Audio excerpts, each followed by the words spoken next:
ሰላም ጤና ይስጥልን ውድ አድማጭ ተመልካቾቻችን የማል ሚዲያ ትንታኔና ሂስ ዝግጅታችን ነው። በዛሬ ዝግጅቴ ላይ አጫጭር መረጃዎችን ለእናንተ ውድ ተመልካቾቼ የማቀርብ ሲሆን በአንድ ርዕሰ ጉዳይ ላይ ደግሞ ሰፋ ያለ ትንታኔ የምሰጥ ይሆናል። እስከ ዝግጅቱ ፍጻሜ ድረስ አብራችሁኝ እንድትሆኑ በመጠየቅ ከአፍታ ቆይታ በኋላ ወደ ዝግጅቴ የምመለስ ይሆናል። እስከዛው ሚዲያችንን ሰብስክራይብ፣ መረጃውን ደግሞ ላይክ እና ሼር በማድረግ የማል ሚዲያ ቤተሰብ ይሁኑ።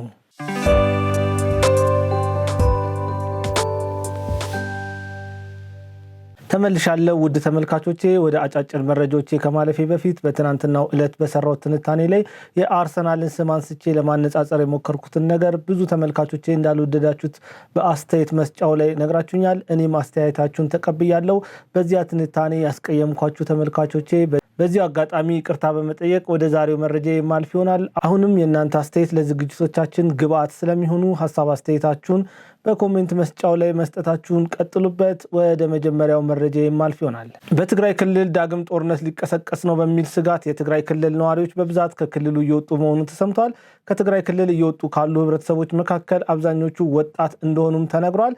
በክልሉ የአውሮፕላን ማረፊያ ወረፋ ስለበዛባቸው ወደ አፋር ክልል በመኪና በመሄድ ከሰመራ ወደ አዲስ አበባ በአውሮፕላን እየሸሹ መሆኑም ተመላክቷል። የኢትዮጵያ መከላከያ ሰራዊት በቅርቡ በትግራይ ክልል የሚገኙ የቀድሞ ወታደራዊ ካምፖችን ወይም መቀመጫዎችን ሙሉ ለሙሉ ይቆጣጠራል በማለት ጀነራል አበባው ታደሰ ተናግረዋል። በእብናት ወረዳ ከተማ ህፃን አግቶ በአሰቃቂ ሁኔታ ገሎ በህግ ቁጥጥር ስር ውሎ የነበረውና በቅርቡ የፋኖ አባላት ወረታ ከተማ በገቡበት ሰዓት ከወረታ ከተማ ፖሊስ ጣቢያ አስመልጠውት የነበሩት ወንጀለኛ ደሞዝ አልፌ የሚባለው ግለሰብ በዛሬው ዕለት አዲስ ዘመን ከተማ በህግ ቁጥጥር ስር መዋሉ ተሰምቷል። ኢትዮጵያ እስራኤል ሰራሹን ስፓይደር የተሰኘውን ሚሳኤል መወንጨፊያ መሳሪያ መታጠቋ ተሰምቷል። ይህ ስፓይደር የሚል ስያሜ ያለው መሳሪያ በኢትዮጵያ አየር ክልል የገባን የጠላት ጀት፣ ድሮን፣ ማንኛውንም አይነት አውሮፕላን ብሎም ወደ ኢትዮጵያ የተተኮሰ ማንኛውንም አይነት ሚሳኤል አየር ላይ መጥቶ የማክሸፍ ብቃት እንዳለውም ተነግሯል። ይህንን ድንቅ መሳሪያ ኢትዮጵያን ጨምሮ ዓለም ላይ 13 ሀገራት ብቻ እንደታጠቁትም ተነግሯል። ከፍተኛ ቁጥር ያለው የህወሓት ጦር በአራት አቅጣጫ ወደ ወልቃይት መጠጋቱ ተሰምቷል። ከፍተኛ ወታደራዊ ስምሪትና እንቅስቃሴ ከሚታይባቸው አካባቢዎች መካከል አንደኛው የሆነ የወልቃይት ግንባር እንደሆነም ተሰምቷል። በዚህ ግንባር የኢትዮጵያ ጦር፣ የኤርትራ ጦር፣ የህወሓት ሜካናይዝድ ኃይልና የተከዜ ዘብ ሰራዊቶቻቸውን በተጠንቀቅ አድርገው ትዕዛዝን እየተጠባበቁ እንደሚገኙም ተሰምቷል። ህወሓት ከትናንትናው አንስቶ በአራቱም አቅጣጫ ሰራዊቱን እና ከባባድ መሳሪያዎችን ወደ ወልቃይት ይበልጥ ማስጠጋቱም ተገልጿል። እንደ ምንጮቻችን ገለጻ ከሆነ ህወሓት በእንዳባጉና በጸሊሞ ሽሬና ሽራሮ በኩል ከፍተኛ ቁጥር ያለው ታጣቂና አርሚዎችን አስጠግቷል። በተጨማሪም ታንኮችን፣ ረጃጅምና መካከለኛና እንዲሁም አጭር ርቀት ተተኳሽ መድፎችን አስጠግቷል። በተመሳሳይም የኤርትራ ጦር ከባባድ መሳሪያዎችና ወታደሮቹን በኡምሃጅራ በኩል አስጠግቷል ተብሏል። ጎጃም ውስጥ ፋኖ የለም ሌባ እንጂ በሚል ንግግሯ የምትታወቀው አስካል ደምሌ በምዕራብ ጎጃም ዋሸራ አካባቢ ጨለማ ቤት ውስጥ ታፍና የቆየች ቢሆንም ከሰሞኑን በዘመነ ካሴ ውሳኔ ሰጭነት በአስረስ ማሪያ አስፈጻሚነት እንድትረሸን መደረጉ ተሰምቷል። በደራና አካባቢው ሲንቀሳቀስ የነበረው የፋኖ ቡድን አመራርና አባላት እጅ መስጠታቸው ተገልጿል። ራሱን የሚኒሊክ እዝ በላይ ፍቃዱ ክፍለ ጦር ብሎ የሚጠራው አመራሮች የነበሩት በላቸው አዬ የአደረጃጀቱ የፖለቲካ ኃላፊ፣ አብ አማረ የአደረጃጀቱ ፍትህ ኃላፊ፣ ሽፈራው ታዬ ወዬ የኦርዲናንስ ኃላፊ፣ አባቡ ዘጌ የአደረጃጀቱ ሎጂስቲክ ኃላፊና ሌሎች 7 በተለያየ አመራርነት ደረጃ የነበሩ ግለሰቦች ከነሙሉ ትጥቃቸው እጃቸውን ለሰራዊቱ መስጠታቸውን የአዋሽ ኮር ዋና አዛዥ ብርጋዴር ጀነራል መስፍን በየነ ተናግሯል።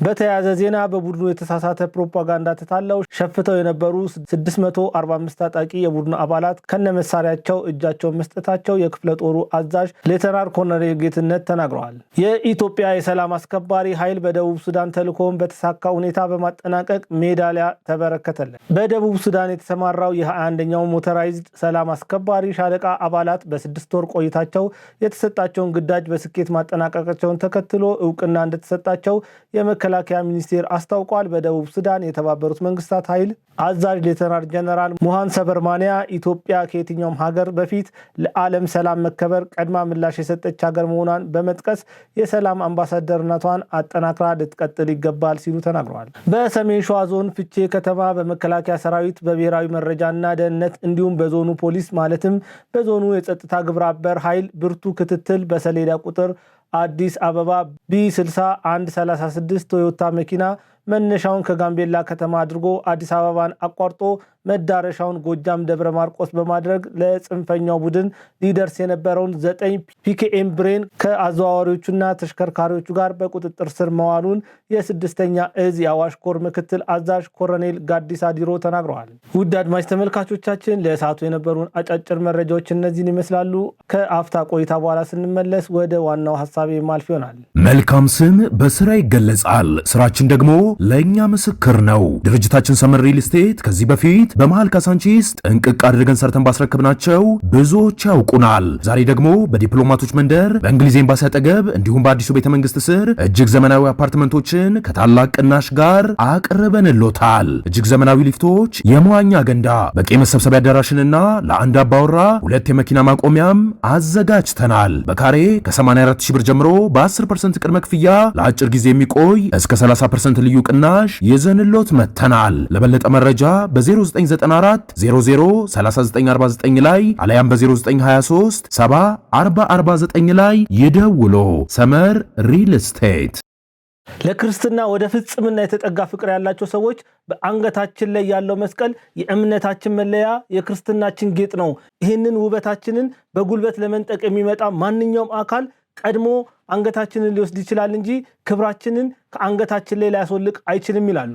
በእስልምና ሃይማኖት ውስጥ ያሉ ሰዎች ደግሞ ሂጃባችን ክብራችን ነው፣ ቆባችን ደግሞ እኛነታችንን የምንገልጽበት ነው፣ የሃይማኖታችን መለያ ነው ሲሉ ይናገራሉ። የትኛውም አካል በእጃችን የምንይዘውን ሙስባችንን ለመንጠቅ ቢመጣ እጃችንን እንጂ ሙስባችንን በፍጹም ሊቀማን አይችልም ሲሉ ይናገራሉ። አሰብም ለኛ ኢትዮጵያውያን የአንገት መስቀላችንን ያክል እንዲሁም የሂጃባችንን መጠን ክብር አለው። ስለዚህ ትናንትና በሻዕቢያ ሴራና በኢህአዴግ አገር ሻጭነት ምክንያት የተወሰደብንን ምልክታችንን ይሄኛው ትውልድ ወደ እናት ሀገሩ ይመልሳል። ላለፉት 35 ዓመታት ተኝተን አንቀላፍተን ቆይተናል። አሁን ላይ ግን ነቅተናል። የባህር በር ያስፈልገናል። መከላከያችንን እናጠናክራለን። ልማታችንን እናፋጥናለን። ወደ ወደባችን በባሌም ይሁን በቦሌ እናስመልሳለን። ይህንን ንግግር እኔ አይደለም የተናገርኩት። ይሄ ንግግር ከኔ አንደበት የወጣ ንግግር አይደለም። ይሄ ንግግር እንዲሁ ተራምኞት አይደለም። ላለፉት 118 ዓመታት በእሳት ተፈትኖ ለኢትዮጵያ ሰው ባስፈልጋት ወቅት ከሰውም በላይ ሰው ሆኖ የሚገኝላት ወታደርን የሚያፈራው ታላቁን ተቋም የሚመሩት ክቡር ፊልድ ማርሻል ብርሃኑ ጁላ የተናገሩት ንግግር ነው። ይህ ንግግር እንዲሁ በዋዛ የሚታይ አይደለም። ይህ ንግግር ትልቅ እንድምታ፣ ብዙ ትርጓሜዎችን በውስጡ የያዘ ንግግር ነው። ውስጠ ወይራ ንግግር ነው። ይሄ ንግግር ቅኔያዊ ንግግር ነው። ለመፍታት ህብረ ቃሉን ማግኘት አለብን። ሰሙን መፈለግ አለብን። ወርቁን ማግኘት አለብን። እንዲሁ በቀላሉ የሚፈታ ንግግር አይደለም። ቀላልም ንግግር አይደለም። ከአንድ ትልቅ ተቋምን ያውም ሀገርን ከሚጠብቅ ትልቅ ተቋምን ከሚመራ ግለሰብ የተነገረ ንግግር ነው። የፊልድ ማርሻል ብርሃኑ ጁላ ንግግር ቅኔው ሲፈታ ህብረ ቃሉ ሲገኝ ሰምና ወርቁ ሲበተን የሚሰጠን የትርጉም አንድምታ አለ። ይሄ የትርጉም አንድምታ አንድም ከተቻለ በንግግር ካልተቻለ ህጋዊ ጥያቄዎችን ለሚመለከቱት አካል በማቅረብ ኢትዮጵያ በግፍ የተቀማችውን አንጡር ሀብት ማስመለስ ያስፈልጋል የሚል ትርጓሜ አለው። ሌላኛው ትርጓሜ ደግሞ ይሄ የማይሆንና አስገዳጅ ሁኔታ የሚፈጠር ከሆነ ደግሞ በሰማይ የሚበረውን በምድር የሚምዘገዘገውን በሚንቀለቀል እሳት ውስጥ መራመድ የማይፈራውን ታላቁን የኢትዮጵያ ወታደር በእግር 60 ኪሎ ሜትር ወክ እንዲያደርግ ማዘዝ ነው የሚል አይነት ትርጓሜ ያለው ንግግር ነው የተናገሩት። ቀላል ንግግር አይደለም። ይሄ ቁጭት የወለደው ብሶት የወለደው ንግግር ነው። ይሄ ትናንትና በግፍ የተቀማነውን ማህበረሰባችን ያጣውን ቦታ የማስመለስ እልህ የተጋባ ውስጡ እሳት የለበሰ ፍም የለበሰ ንግግር ነው። የሚፋጅ ነው። ይሄ ንግግር ከተነገረ በኋላ የኢትዮጵያ መንግስት ታላላቅ ውይይቶችን ከኤርትራ መንግስት ጋር ለማድረግ ጥረት አድርጓል። ብዙ ሙከራዎችን አድርጓል። የኤርትራ መንግስት ግን ነገሩን በሰላማዊ መንገድ ለመቀበል አልፈለገም። ሁሉንም ሰላማዊ በሮችና መስኮቶች ዘግቷል። ያ ብቻም አይደለም፣ በተለያየ ጊዜ ኢትዮጵያን እየከሰሰ ይገኛል። የተለያዩ መግለጫዎችን እያወጣ ጭራሽ ኢትዮጵያ በታሪኳ የቀይ ባህር አካል ሆና አታውቅም ሲል በኢትዮጵያ ጥያቄ ላይ ለማላገጥ ሲሞክር እናያለን። በሌላ ጊዜ ደግሞ ኢትዮጵያ በኤርትራ ወደቦች ለተጠቀመችባቸው ዓመታት ካሳ ለኤርትራ መክፈል አለባት ሲሉ ይጠየቁ ነበረ። የኢትዮጵያ መንግስት ሊወረኝ ነው እያለ በተደጋጋሚ ለተባበሩት መንግስታት ደብዳቤ ሲጽፍ ቆይቷል። የኤርትራ መንግስት ኢትዮጵያ ልውረር አላችም። በሰላማዊ መንገድ ሰጥቶ በመቀበል መርህ እኔ ወደብ ያስፈልገኛል 130 ሚሊዮን ህዝብ ይዤ ታፍኜ ላልቅ ነው። ስለዚህ ያለኝን ሀብት ልስጥና ያለህን ሀብት አካፍለኝ።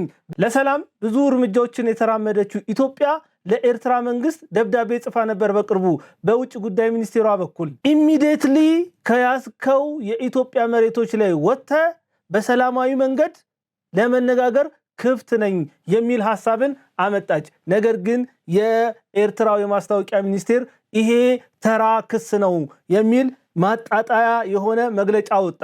ይሄንን ከተመለከተ በኋላ የኢትዮጵያ መከላከያ ሰራዊት ወደ ትግራይ እየገባ ይገኛል። ጠቅላይ ሚኒስትር ዶክተር አብይ አህመድም በቀጥታ ለትግራይ ጊዜያዊ አስተዳደር ትዕዛዝ ሰጥተዋል። የኢትዮጵያ መከላከያ ሰራዊት ወደ ትግራይ በሚገባበት ወቅት ምንም አይነት ትንኮሳ በታጣቂዎቻችሁ ቢፈጸም እርምጃ ልንወስድ እንገደዳለን የሚል ትዕዛዝ ነው የተሰጠው ከፌደራል መንግስት ለህወሓት ማለት ነው። በዚህ ምክንያት የህወሓት ታጣቂዎች የተለያዩ እንቅስቃሴ ለማድረግ አልደፈሩም። መከላከያም ወደ ትግራይ እየገባ ይገኛል። ይህንን በተመለከተ ጀነራል አበባው ታደሰ የሰጡት ሐሳብ አለ። መከላከያ በቅርቡ በትግራይ ክልል የሚገኙ የቀድሞ ወታደራዊ ካምፖችን ይቆጣጠራል ሲሉ ሐሳብ ሰጥተዋል። ይሄ ነገር እንዲሁ ዝም ብሎ የሆነ ነገር አይደለም። አላርፍ ያለ አብጦ የሚያስቸግር መተንፈስ ያለበት ሻዕቢያ የሚባል ጎማ አለ። ይሄንን ጎማ ለማተንፈስ የኢትዮጵያ መንግስት የወሰደው እርምጃ እንደሆነ ሊታወቅ ይገባል። ይሄ ጎማ በቅርቡ ይፈነዳል። የ30% ታላቅ ቅናሽ ከአፍሪካ ህብረት አጠገብ በሚገኘው አዲሱ የቡልጋሪያ ሳይታችን ቴምር ሪል ስቴት ባለ 15 ፎቅ 4 ብሎኮችን የያዘውንና ዘመናዊውን መንደር ከ60 ካሬ ጀምሮ ባለ 1 መኝታ ቤቶችን በ4.8 ሚሊዮን ብር ጠቅላላ ክፍያ ይዞላችሁ ቀርቧል።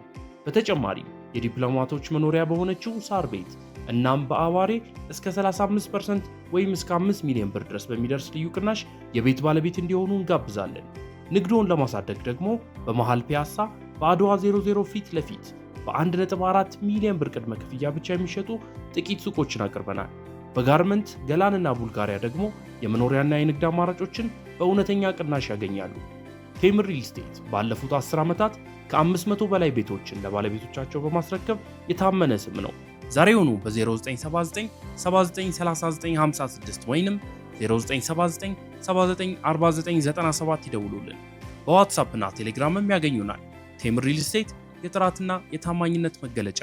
የኢትዮጵያ ወታደር የአሸናፊነት ሕያው ምስክር ነው። ይሄ ወታደር በሚንቀለቀል እሳት ውስጥ በሚያስገመግም አውሎ ንፋስ ውስጥ ሐሞቱን ኮስተር አድርጎ ለእናት ሀገሩ አንድያ ነፍሱን ሳይሰስት የሚከፍል የጀግንነት ልክ የወንድነት ጥግ ማሳያ ነው። የኢትዮጵያ ወታደር ጀግንነትን፣ ሰላም አስከባሪነትን እያንዳንዱ የአፍሪካ ሀገራት ያውቁታል። በደቡብ ኮሪያ ምክንያት የኢሲያ አህጉር በሚገባ ስለ ኢትዮጵያ መከላከያ ጀግንነት ይመሰክራሉ። ወደው አይደለም፣ ጀግንነቱን አይተው። አውሮፓውያን ደግሞ በጣሊያን ምክንያት ዛሬም ድረስ በአድዋ በፈጸምነው ጀግንነት ምክንያት የኢትዮጵያ መከላከያ ሰራዊት ምን ያክል ጀግና እንደሆነ ያለምንም ማመንታት ይመሰክራሉ። የኢትዮጵያ መከላከያ ሰራዊት ባለመደፈሩና ባለመንበርከኩ በጎራዴና በሻሞላ ታንክና አውሮፕላንን የሚማርክ እልፍ ገዳይ ሀገሩን የሚወድ ስለ ኢትዮጵያ ሲል 1000 ኪሎ ሜትር ድረስ በእግሩ የሚጓዝ ትልቅ መስዋዕትነትን የሚከፍል ጀግና ወታደር እንደሆነ መላው ዓለም ዛሬም ድረስ ይመሰክራል። ይሄ ውሸት አይደለም፣ ሀቅ ነው። ምድር ላይ ያለ እውነት ነው። ይቺ ሀገር መሰረቷ የጸናው የልጆቿ ደም ፈሶ አጥንቶቿ ተከስክሶ እንጂ እንዲሁ በነፃ የተገኘ ትልቅነት፣ በነፃ የመጣ ጀግንነት፣ በነፃ የመጣ ምንም ነገር የለም። ከጉራ እስከ ጉንዲት፣ ከአድዋ እስከ ዶጋሊ፣ ከማይጮ እስከ ኦጋዴን፣ ከመቅደላ እስከ ባድመ እልፍ ልጆቿን ገብራ በሚነድ ዲን ውስጥ በሚያፍን ጢስ ውስጥ ተጉዘው እጅ ሳይሰጡ ታላቅ ሀገር ያስከበሩ ጀግኖችን ያፈራች ሀገር ናት። ወልዳ የማትመክን ሀገር ናት። ሰጥታ የማያልቅባት ሀገር ናት። አሸናፊ የሆኑ ግለሰቦችን ማፍራት የማይደክማት ሀገር ናት። ስለ ምድሯ የሚጋደሉ ልጆችን ማፍራት የምትችል ማጸነ ለምለም የሆነች ሀገር ናት። ኢትዮጵያ ትልቅ ሀገር ናት። ኢትዮጵያ ትናንትናም ትልቅ ነበረች፣ ዛሬም ትልቅ ናት፣ ወደፊትም ትልቅ ናት። ልጆቿ ናቸው ይህንን ክብር ያመጡት። በደማቸው፣ በአጥንታቸው፣ በወዛቸው፣ በላባቸው ነው ሰርተው ለፍተው ጥረው ግረው ኢትዮጵያን ከፍ ለማድረግ አጥንታቸውን ከስክሰው ነው የኢትዮጵያን ታላቅነት ዛሬም ድረስ ዓለም እንዲመሰክር ያደረጉት። ከሞት ፊት ሞትን ተጋፍጠው ነው፣ ሞትን ሳይፈሩ ነው። ይህች ሀገር ኢትዮጵያ ትባላለች። በክርስትናው እጆቿን ወደ ፈጣሪ ትዘረጋለች የተባለላት ሀገር ናት። በእስልምናውም ቢሆን በነብዩ መሐመድ ቃል የተገባላት የሀበሾች ምድር ናት። የደግነት ምሳሌ ናት። እንግዳ ተቀባይ የሆነች ሀገር ናት። ይህች ሀገር ታላቅ ምድር፣ ታላቅ ሀገር፣ ታላቅ አፈር ናት። እንዲሁ በነፃ የመጣ ምንም ነገር የለም። ልጆቿ በእያንዳንዱ መሬት ላይ በእያንዳንዱ እርምጃ ደማቸውን ራሳቸውን ገብረው በአጥንትና በደም የቆመች ሀገር ናት።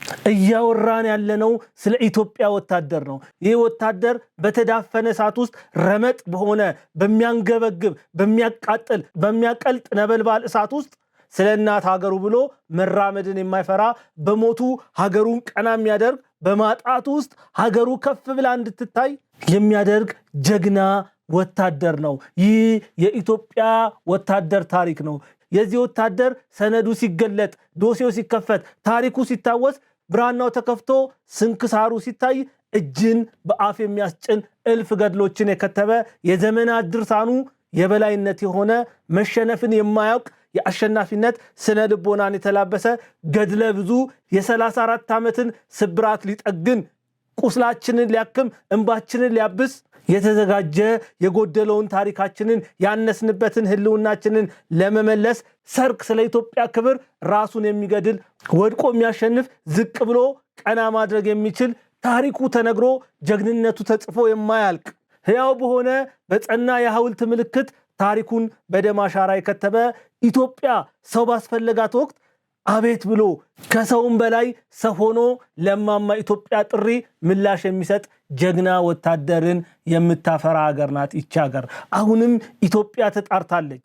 ካላችሁበት ኑ ብላለች። የቀድሞ የሰራዊቱ አባላትን ለአገልግሎት ፈልጋለች። ልጆቿ ብዙ ችግር ውስጥ ቢሆኑም መከራ ውስጥ ቢሆኑም ስቃይ ውስጥ ቢሆኑም አገልግለው እንዳላገለገሉ ቢረሱም በግንባር ብዙ መስዋዕትነት ከፍለው ያ መስዋዕትነታቸው ተረስቶ በየትም ወድቀው ቢቀሩ የጠራችን ግን እናታችን ናት። እናታችን ጠርታ አንቀርም እንመጣለን እያሉ ይገኛሉ። በዚህ ጉዳይ ላይ የተዘጋጀ ቪዲዮ አለ። እሱን ተከታትለን እንመለስና የተወሰነ ነገር እላችኋለሁ። ውድ የሀገር መከላከያ ሰራዊት አባል የነበራችሁ፣ የቀድሞ ሰራዊት አባል የነበራችሁ፣ በቦርድ የተሰናበታችሁ፣ በክብር የተሰናበታችሁ፣ የ7 ዓመት ጥያቄ ተመልሶላችሁ የተሰናበታችሁ፣ በጡረታ የተመለሳችሁ፣ በአጠቃላይ የኢትዮጵያ ፌዴራላዊ ዲሞክራሲያዊ ሪፐብሊክ የሀገር መከላከያ ሰራዊት ለድጋሚ ግዳጅ ይፈልጋችኋል ተብሎ ጥሪ ተደርጎልናል። እንመጣለን። የት እንመጣለን? አገር ስለጠራን እንመጣለን። የወረዳ አስተዳደር የቤቶች ልማት ስላስቀየመን፣ የክፍለ ከተማ አስተዳደር የቤቶች ልማት ስላስቀየመን እኛ አንቀርም። የት እንመጣለን? መከላከያ ሰራዊት ባለንበት አካባቢ ተመዝግባችሁ ወደ ሰራዊታችሁ ተመለሱ በተባለ መሰረት እኛ እንመጣለን። ግን ስንመጣ ማን ጥለን ነው የምንመጣው? እንደተለመደው ትላንት የተውናቸውን 5 ልጆች ትተን የጥለናቸው፣ በቤት ክራይ ላይ ጥለን የጥለናቸው፣ በውጊያ ላይ 2 ወር 3 ወር ደሞዝ ሲቋረጥ ጥለናቸው እንመጣለን። ለምን? የጠራን ሀገር ነውና። እንደሰማችሁት ነው። ይህ ወታደር ለእናት ሀገሩ በአንድ ወቅት መስዋዕትነት ከፍሏል። ከሰራዊቱ በክብር የተሸኘ ወታደር ነው።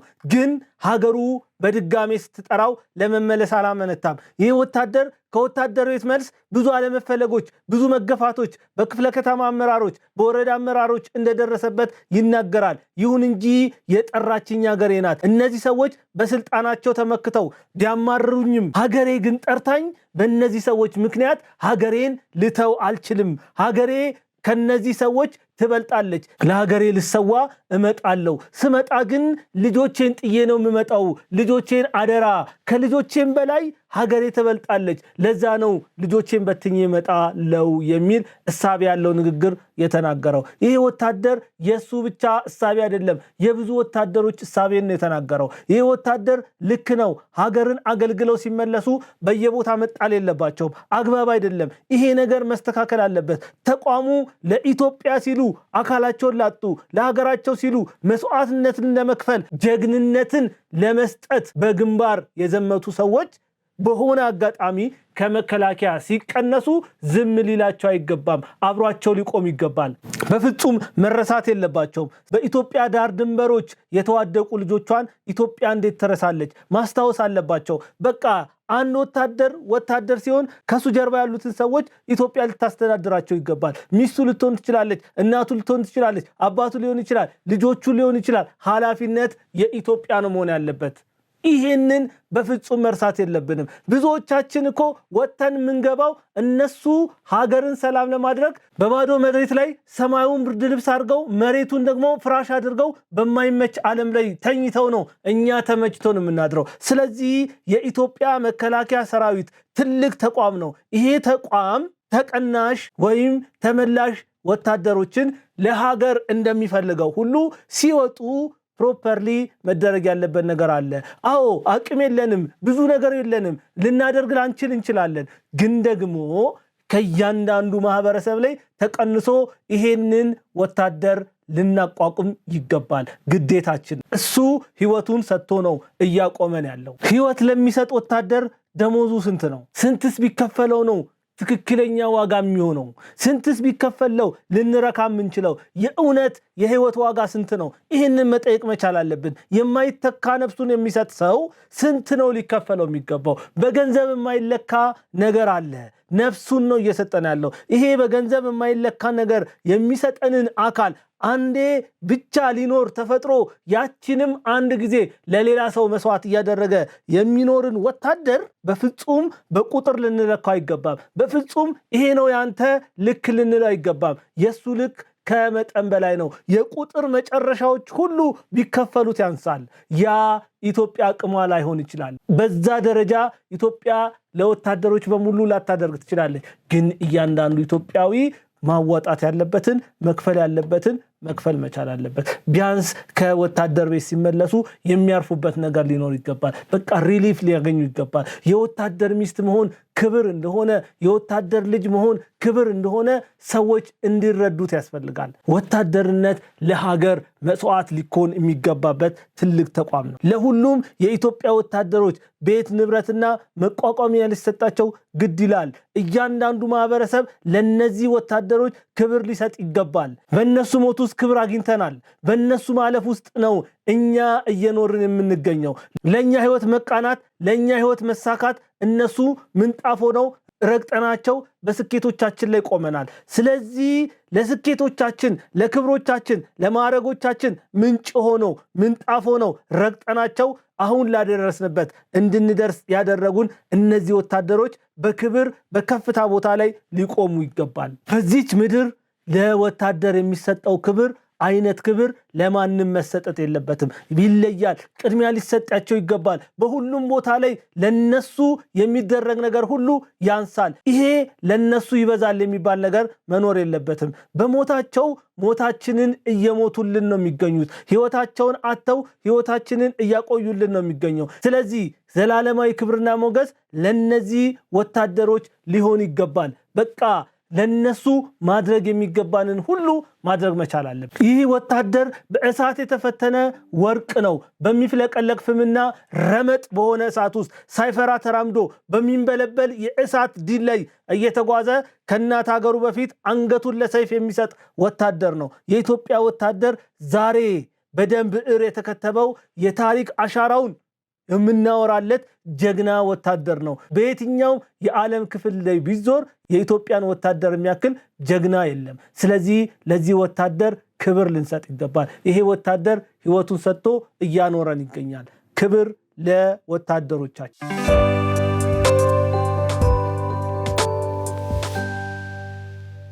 ውድ አድማጭ ተመልካቾቻችን ለዛሬ የነበረውን ፕሮግራማችን ይህን ይመስላል። በሚቀጥለው በሌላ ፕሮግራም እስከምንገናኝ መልካም ጊዜ ይሁንላችሁ።